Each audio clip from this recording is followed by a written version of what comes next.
আমার আসল পয়েন্ট হলো, এখন কেন মানুষ ইসলামকে নিয়ে ব্যঙ্গ করে?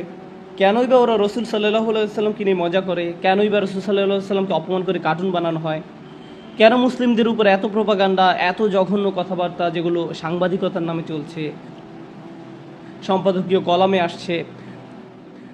এই ব্যাপারটিকে দিনকে দিন আরও আকর্ষণীয় করা হচ্ছে। আগে তারা উগ্রপন্থী নিয়ে কথা বলতো, তাই না?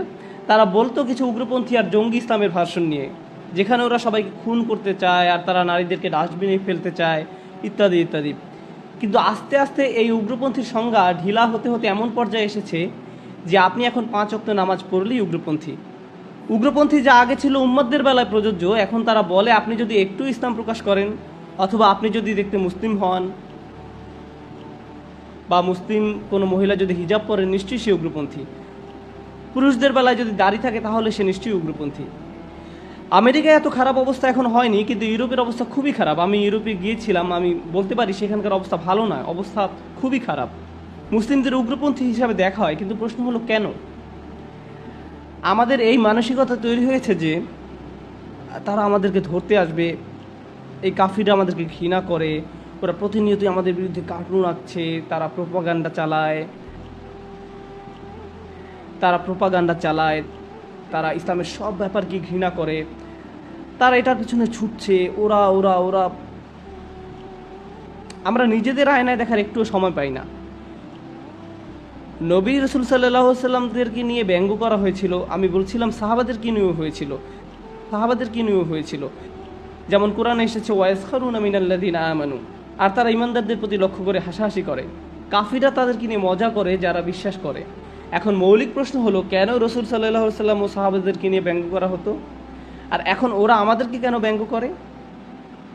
এই দুইটির কারণ কি একই? আমি বলবো না, একই কারণ নয়। তাদেরকে ব্যঙ্গ করা হতো কারণ ইসলামকে বন্ধ করে দেওয়ার এটি একটা উপায় ছিল, এটি ইসলামের প্রসার ঠেকানোর একটি উপায় ছিল। কারণ তারা জানতো না আর কি করার আছে।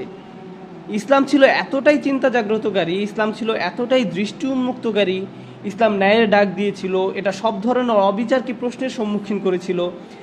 মানুষ ইসলামের দিকে কেন্দ্রীভূত হচ্ছিল, যুবক বৃদ্ধ সব ধরনের মানুষকে ইসলাম টেনে নিয়ে আসছিল। আর ওরা জানতো না কিভাবে তা বন্ধ করা যায়। তাই তারা কৌশল অবলম্বন করলো যে রসুল সাল্লাহ সাল্লামকে মিথ্যাবাদী ডাকবে। হয়তো আমরা তাকে উপহাস করতে পারি আর হেসে উড়িয়ে দেবো যাতে সবাই মনে করে তারা কিছুই না। এটা তাদের কৌশলগুলোর অন্যতম ছিল। যখন সেটাও কাজ করেনি তখন তারা অন্য কৌশলে গিয়েছে। আর এই সবগুলো কৌশলই ছিল ইসলামের প্রসার ঠেকানোর জন্য, কারণ ইসলাম খুবই শক্তিশালী ছিল। কিন্তু আমাদের ক্ষেত্রে একই জিনিস হচ্ছে, তা আমি বলবো না। আমি মনে করি ইসলাম নিয়ে যা উপহাসমূলক কার্যক্রম হচ্ছে তার কারণ আমাদের বর্তমান মুসলমানদের আচরণ। মুসলমানদের অবস্থা কি দাঁড়ালো? আমরা যেভাবে আমাদের জীবনযাপন করি তার জন্য। আমাদের মুসলিম সমাজ কেমন দেখায়, আমাদের পাড়া রাস্তাগুলো কেমন দেখায়, আমাদের বাসা কেমন দেখায়, আমাদের ব্যবসা বাণিজ্যের চর্চা কেমন, আমাদের সরকারগুলো কেমন। আপনি যদি দুর্নীতির উদাহরণ দেখতে চান, আপনি যদি সভ্য দুনিয়ার ঠিক উল্টোটা দেখতে চান, মুসলিম দেশগুলো ভ্রমণ করুন, বেশিরভাগই এরকম। এমনকি মসজিদের পার্কিংয়ের জায়গাগুলোতে আমাদের সভ্য হতে খুব কষ্ট।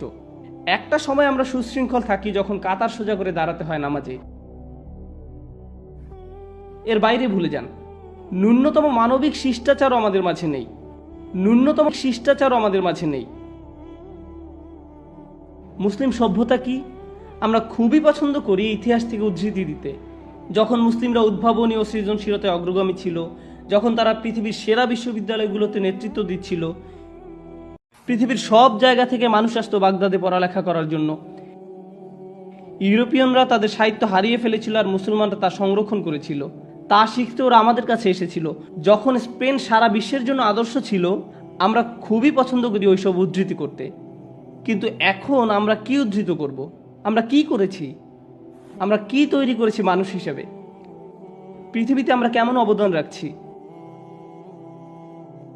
আমরা তখনই খবরের কাগজে আসি যখন বোমা মেরে কিছু উড়িয়ে দেই অথবা কোনো ঝামেলা করি। এইসবের বাইরের দৃষ্টিকোণ থেকে একটু চিন্তা করুন।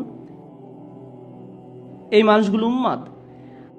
আমি বাকি বিশ্বের মুসলমানদের কথা নাই বললাম, এখন শুধু পশ্চিমা মুসলিমদের নিয়ে কথা বলি কিছুক্ষণের জন্য। আমি আমেরিকান মুসলিম সম্প্রদায়ের সাথে উঠা বসা করেছি অনেক দিন ধরে। আমার ইংল্যান্ড, অস্ট্রেলিয়ার মুসলিম সম্প্রদায়ের সাথে ভালোই কথাবার্তা হয়েছে। আমি কিছু কথা বলি যা আপনি মুসলিম সমাজে দেখতে পাবেন। সুবহানাল্লাহ। আমি জানি ব্যবসায়ীরা মিথ্যা কথা বলে যখন তারা ট্যাক্স দেয়। আমি কাফিরদেরকে টাকা দিতে চাই না। সত্যি তাই? আপনি কাফিরদের ট্যাক্স দিতে চান না? আপনি মদ বিক্রি করেন, তখন আপনার ইসলাম আসে না?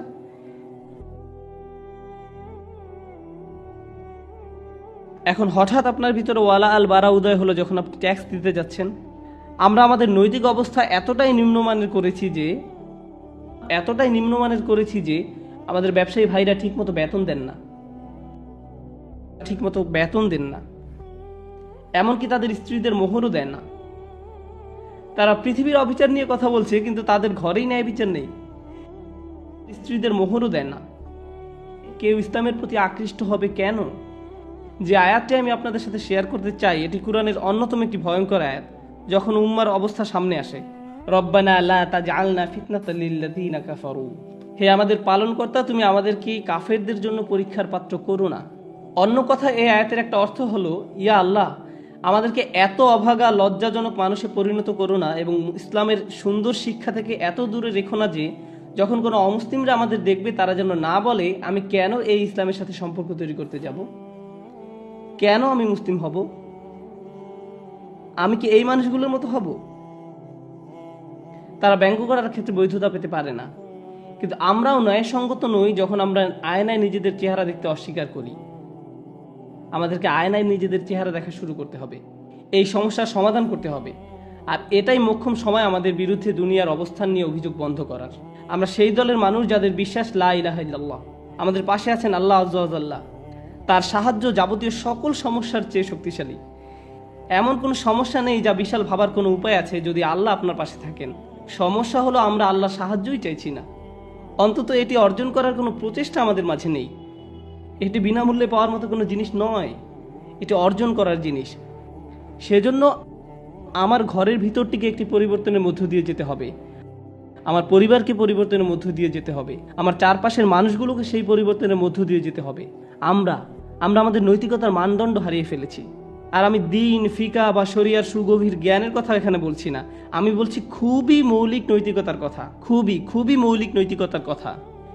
ইউএসএ এমনকি পুরো পৃথিবী জুড়ে কত না মসজিদ আছে, সেখানে অর্থ সংগ্রহের কাজ চলে। তারা অর্থ সংগ্রহ করার সময় বলেন আমরা এই খাতে টাকা ব্যয় করব, কিন্তু পরে তা অন্য খাতে ব্যয় করেন আর বলেন না না না ঠিক আছে ব্যয় করা যায়, এই তো আমাদের ফাতোয়া। অসৎ হওয়ার ফাতোয়া, সেটি কোথায় পেলেন আপনি? কিন্তু এমনটাও করা হয় যেন সেটি কোনো ব্যাপারই নয়। এমনকি ধর্মের নামেও দিব্যি মিথ্যাচার করে যাচ্ছি, মিথ্যা বলে যাচ্ছি। সুবহানাল্লাহ। এটি কেমন করে সম্ভব? কেমন করে এমনটি হতে পারে আমি বুঝি না। এটি কেমন করে সম্ভবপর হতে পারে যে আপনাকে আপনার ঘরে বলে বুঝাতে হবে, আপনার পিতামাতাকে আলোচনার মাধ্যমে রাজি করাতে হবে এই বলে যে বাবা আমার মনে হয় আমাদের জাকাত দেওয়া উচিত। ঠিক আছে। আর এই ধরনের আলোচনা, তর্ক বিতর্কগুলো হচ্ছে মুসলিম ঘরগুলোতে। তাহলে আল্লাহর সাহায্য কেন আসবে এই ধরনের মানুষদের জন্য? এদের দেয়া হয়েছে সবচেয়ে সুন্দর ধর্ম, সবচেয়ে সেরা ধর্মীয় শিক্ষা।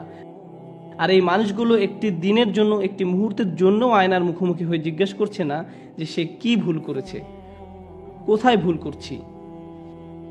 আপনাদের মাঝে অনেকেই উলামা নন, ফকিহ নন, মুফতি নন, আর আপনাদের তা না হলেও চলবে, কিন্তু আপনি জানেন আপনি কি ভুল করেছেন। আমি জানি আমি কি ভুল করেছি, আর আমরা ক্রমাগত সেগুলো আড়াল করে পাশ কাটিয়ে যাচ্ছি। আল্লাহ এই মানুষগুলোর অবস্থা পরিবর্তন করবেন না, আল্লাহ এই উম্মার অবস্থা পরিবর্তন করবেন না, না তিনি করবেন না। আল্লাহ তার আয়াতে স্বয়ং এমনটি বলেছেন। মানুষ বলে থাকে এত আয়াতের কথা, হ্যাঁ আয়াতের কথাই প্রকৃত সত্য, আয়াতের চেয়ে সত্য আর কিছুই নেই। ফিজিক্স, কেমিস্ট্রি কিংবা বায়োলজির চেয়েও ঊর্ধ্বে কোরআনের আয়াতের সত্যতা। ইন্নাল্লাহা লা ইউগাইয়িরু মা বিকাওমিন হাত্তা ইউগাইয়িরু মা বিআনফুসিহিম। আল্লাহ কোনো জাতির অবস্থার পরিবর্তন সেই পর্যন্ত করবেন না যতক্ষণ পর্যন্ত না তারা নিজেরাই সচেষ্ট হয়। মা বিআনফুসিহিম, আমাদের মধ্যে কিছু না কিছু সমস্যা আছে। আল্লাহর জবাব অনুযায়ী উম্মার প্রকৃত সমস্যা হলো উম্মার সদস্যদের মাঝে উপস্থিত সমস্যা। এই হচ্ছে আল্লাহর উত্তর, যেখানে স্পষ্ট বলা আছে উম্মা আজ এমন কোনো সমস্যার সম্মুখীন আল্লাহ যখন বলেন ওয়া আনতুমুল আলাউনা ইন কুনতুম মুমিনিন, তোমরা পৌঁছবে সবচেয়ে উঁচু স্তরে যদি তোমরা প্রকৃত অর্থে বিশ্বাসী হয়ে থাকো। আর কোনো সন্দেহ নেই যে সবচেয়ে উঁচু স্তরে যেহেতু আমরা নেই এই মুহূর্তে, তার মানে কোথাও না কোথাও সমস্যা আছে, কারণ আল্লাহর কথা সম্পূর্ণ নির্ভুল, আল্লাহ সর্বদা নির্ভুল। এটি ভীষণ দুঃখজনক একটি ব্যাপার। একটির পর একটি, তারপর আরেকটি, তারপর আরেকটি, আবার আরেকটি সন্ত্রাসী আক্রমণ দুনিয়া জুড়ে। আর এতেই শেষ নয়, এটি চলতেই থাকবে। আমরা জানি এটি চলতে থাকবে। একটি মাত্র কাজ যা আমরা করতে পারি এই সকল ঘটনার পরিপ্রেক্ষিতে, আচ্ছন্ন হওয়ার পরিবর্তে আর আমরা খারাপ না, অন্যদেরকে বারবার এই কথা বলে বোঝানোর পরিবর্তে, কারণ যাই হোক না কেন, আমরা যতই বলি না কেন তারা কখনোই বিশ্বাস করবে না। আপনি কখনোই তাদের বোঝাতে সক্ষম হবেন না। আপনি চেষ্টা করে দেখতে পারেন। নবী রাসূল সাল্লাল্লাহু আলাইহি সাল্লাম চেষ্টা করেছেন, পারেননি। যদি নবী রাসূল সাল্লাল্লাহু আলাইহি সাল্লাম না পেরে থাকেন, তবে আমাদেরও পারার কথা নয়। আমাদের মুসলিমদের যারা ঘৃণা করে তারা সব সময় আমাদের ঘৃণা করে যাবে। যারা আমাদের নিয়ে ঠাট্টা তামাশা করে তারা ক্রমাগত করেই যাবে। বরং সেই ক্ষেত্রে আমাদের যা করণীয় তা হলো আমাদের নিয়ে ঠাট্টা তামাশা করার জন্য যেন তেন উপলক্ষ তৈরি না করা। আর প্রকৃত উপলক্ষ হলো যখন আমরা ইসলামকে আঁকড়ে ধরে থাকবো, আমরা যুক্তি বুঝি, আমরা জ্ঞান ধারণ করি, আমরা এমন ইসলামের অনুসরণ করি যে ইসলামের সবচেয়ে শক্তিশালী দিক হলো এর সেনাবাহিনীর সংখ্যায় ছিল না, তলোয়ারেও ছিল না, অস্ত্রেও ছিল না। ইসলামের সবচেয়ে শক্তিশালী দিক ছিল এর চিন্তার বহুমুখিতায়। আর এটি প্রয়োগ করে অবিচারের দিকে আঙ্গুল প্রদর্শন করা সম্ভব হয়েছিল, প্রশ্ন করা সম্ভব হয়েছিল প্রচলিত সমসাময়িক নীতির বিরুদ্ধে। কিভাবে এমনটি ভাবতে পারো তোমরা? কিভাবে এমনটি করতে পারো তোমরা? আমলাকুন কিতাবুন ফিহি তাদরাসুল আফালা তাকিলুন, তোমরা কেন চিন্তা করো না? কিভাবে তুমি তোমার সিদ্ধান্ত গ্রহণ করো? ইসলাম হলো সেই ধর্ম যেই ধর্মে বলা আছে আদউ ইলাল্লাহি আলা বাসীরা, আমি আল্লাহকে স্মরণ করি আমার চিন্তার জানালা খোলা রেখে। কেননা ইসলাম হচ্ছে চিন্তাশীলদের ধর্ম। কিন্তু আজ আমরা আর চিন্তাশীলদের মতো আচরণ করি না, আর তাই আমাদের ইসলামেও সেই ধার আর নেই। আমরা মনে করি পশ্চিমাদের আতঙ্ক হলো ইসলাম, ইসলামের আতঙ্ক হলো সমরনীতিতে। সমরনীতি আসলে কোনো বিষয়ই না। কুরাইশদের আতঙ্ক ছিল, তারা ভয়ে জর্জরিত হয়ে পড়েছিল বদরের যুদ্ধের সময় নয়, বরং তারও অনেক আগে মক্কাতেই। তারা কেঁপে কেঁপে উঠেছিল আল্লাহর কিতাবের কথায়। আল্লাহর কিতাবের আয়াতই তাদের আতঙ্কের জন্য যথেষ্ট ছিল। এটি যথেষ্ট যে 1000 বছর ধরে চলে আসা রীতি সংস্কৃতি ভেঙে যেতে, পরিবর্তিত হতে শুরু করবে আল্লাহর কিতাবের মাত্র কয়েকটি শব্দের প্রভাবে, মাত্র কয়েকটি শব্দ। কিন্তু আজ কিছু একটা হয়েছে আমাদের, আমরা আর সেই শব্দগুলোর সাথে নেই। দেখুন, যখন কেউ তর্কে লিপ্ত হয়, যখন আপনি তর্কে লিপ্ত হন কিন্তু ওপাশ থেকে কোনো প্রতিউত্তর আপনি পান না, আপনি রেগে উঠতে থাকেন, আপনার স্বর উঁচু হতে থাকে, আপনি ওলটপালট বলতে থাকেন। আর আপনি যখনই ওলটপালট বলতে থাকেন তখন এর মানে দাঁড়ায় যে আপনি ইতিমধ্যে হেরে গিয়েছেন। আপনার কাছে আসলে কোনো যুক্তি নেই, কোনো জবাব অবশিষ্ট নেই। এটা আপনাকে হতাশ করে তোলে, আপনি হয়ে পড়েন রাগান্বিত। আপনি যখন কারোর সাথে তর্কে লিপ্ত হন এবং হেরে যান, হেরে যাওয়ার পর যদি আপনি অপরজনকে আঘাত করেন, এতেও প্রমাণিত হয় আপনি প্রকৃতপক্ষেই হেরে গেছেন। যেহেতু আপনি তাকে যুক্তি দিয়ে হারাতে পারেননি, তাই আপনি তাকে হাত দিয়ে হারাতে চাচ্ছেন। এতে আসলে বোঝা যায় যে আপনি আপনার যুক্তিতে যথেষ্ট শক্তিশালী নয়। আপনাদের প্রতি আমার যুক্তি হলো, আল্লাহ আমাদেরকে এমন শক্তিশালী বক্তব্য সম্বলিত গ্রন্থ দান করেছেন যে তার চেয়ে শক্তিশালী কিছুর অস্তিত্ব নেই। আমাদের অন্য কিছুর আশ্রয় নিতে হবে না। আর যখন আমরা অন্য কিছুর আশ্রয় নেই, এর মাধ্যমে প্রকারান্তরে আমরা স্বীকার করে নেই যে কোরআন আসলে যথেষ্ট শক্তিশালী নয়, কিন্তু এটা যথেষ্ট শক্তিশালী। আমরা যথেষ্ট শক্তিশালী নই, কারণ আমরা এই গ্রন্থের সাথে ভালোভাবে যুক্ত নই। সবচেয়ে বুদ্ধিবৃত্তিকার যুক্তির জবাব আমাদের কাছ থেকে আসার কথা ছিল, যা বিশ্বের অনৈতিকতাকে চ্যালেঞ্জ জানায় সবচেয়ে গভীর চিন্তা উদ্দীপক পন্থায়। আমরাই তো কথা ছিল আজ্ঞাবাদীদের, নাস্তিক, খ্রিস্টান সহ সবার সাথে গভীর আলোচনায় লিপ্ত হওয়ার সবচেয়ে গভীর চিন্তা উদ্দীপক পন্থায়। ইউরোপে ধর্মের বিরুদ্ধে তাদের অভিযোগ শত শত বছরে পুরনো, এখনো সারা দুনিয়াতে ধার্মিক মানুষ বদ্ধ মস্তিষ্কের, ধার্মিক মানুষ উন্মত্ত, ধার্মিক মানুষ অসহিষ্ণু, ধার্মিক মানুষ সমালোচনা সহ্য করতে পারে না, ধার্মিক মানুষ আলোচনার জন্য উন্মুক্ত নয়। তাই আপনি যদি ধর্ম থেকে মুক্তি পেতে পারেন, তবেই আপনি পেতে পারেন মুক্ত বুদ্ধি চর্চার একটি সমাজ, যেখানে মানুষ নিজেদের জন্য চিন্তা করতে পারবে। এটা তাদের অভিযোগ। খ্রিস্ট ধর্মের ক্ষেত্রে তাদের এই অভিযোগ সত্য, যা শত শত বছর যাবত ইউরোপে আধিপত্য বিস্তার করেছিল। কিন্তু ইসলামের ক্ষেত্রে আল্লাহ তার রসুল সাল্লাল্লাহু আলাইহি সাল্লামকে ঠিক তার উল্টোটা দিয়েছেন। এটা এমন ধর্ম যা আলোচনাকে স্বাগত জানায়। হাতু বুরহানাকুম ইন কুনতুম সাদিকিন, তোমরা সত্যবাদী হলে প্রমাণ উপস্থাপন করো। কেন তুমি কোরআনের বিরুদ্ধে তোমার সকল অভিযোগ উপস্থাপন করো না? আমি তোমাকে আহ্বান জানাচ্ছি, নিয়ে আসো তোমার সকল অভিযোগ। একটা বই কিভাবে মানুষকে আহ্বান জানাচ্ছে শুধু বিশ্বাস করার জন্য নয়, বরং একত্রিত করো তোমার সব অভিযোগ, সব সমালোচনা নিয়ে আসো। এটাকেই বলা হয় মনের প্রকৃত উদারতা। আল্লাহর বই উদার, কিন্তু আমরা নিজেরাই বদ্ধ মনের। আমাদের মনের উন্মুক্তকরণের মাধ্যমে এই উম্মাকে আরও শক্তিশালী করতে হবে, এই বই খুলে দেখার মাধ্যমে এবং সেভাবে চিন্তা করার মাধ্যমে যেভাবে এই বই আশা করে। এটা দেখিয়ে দেওয়ার জন্য যে ধর্মের প্রতি মানুষের দৃষ্টিশক্তি মনের জানালা বদ্ধ করার জন্য নয়, বরং ধর্ম এসেছে মানুষের মনের জানালা খোলার জন্য, আলোচনায় অংশগ্রহণ করার জন্য, সভ্যতা শেখানোর জন্য। তারা মনে করে সমাধান হলো যখন আপনি ধর্ম থেকে মুক্তি পাবেন, কিন্তু আমরা বলি সমাধান হলো যখন আপনি প্রকৃত ধর্মকে ফিরিয়ে আনবেন। হ্যাঁ, মিথ্যা ধর্ম অন্যায় নিয়ে আসে, অত্যাচার নিয়ে আসে, কিন্তু যখন আপনি আল্লাহর দ্বীনকে ফিরিয়ে আনবেন, এটা সৌন্দর্য মণ্ডিত একটা জিনিস। যদি আমরা তাদেরকে তা দেখাতে না পারি, তাহলে কে দেখাবে? এজন্যই আল্লাহ আপনাকে আমাকে এই দুনিয়ায় প্রেরণ করেছেন। এই উম্মার একজন সদস্য হওয়া সম্মানের ব্যাপার, এটা কোনো ছোট বিষয় নয়। আমরা সম্মিলিতভাবে আমাদের কাঁধে সে বোঝা বহন করছি যা বহন করেছিলেন রাসূলুল্লাহ সাল্লাল্লাহু আলাইহি সাল্লাম। এই দায়িত্বের বোঝা আমরা প্রতিদিন বহন করে চলছি, আমরা এটা স্বীকার করি বা নাই করি। যখন আমরা সে দায়িত্বের বোঝা থেকে কিছু না করি, আমরা মানবতাকে না দেখাই এটা কি, তাহলে আমরা সমস্যায় পতিত হব। এই সমস্যা বিভিন্ন অথরিটি বা মিডিয়ার সাথে নয়, আমরা আল্লাহর সাথে সমস্যায় পতিত হব। আমি প্রার্থনা করি আল্লাহ আমাদেরকে আবার কোরআন প্রেমিক মানুষে পরিণত করুক, যেভাবে আল্লাহ চান আমরা যেন সেভাবে চিন্তা করতে পারি, এবং আমরা আমাদের চরিত্রকে উপস্থাপন করতে পারি সমাজে, ব্যবসায়িক লেনদেনের ক্ষেত্রে, আমাদের ব্যক্তিগত জীবনে, আমাদের বক্তৃতা বিবৃতিতে।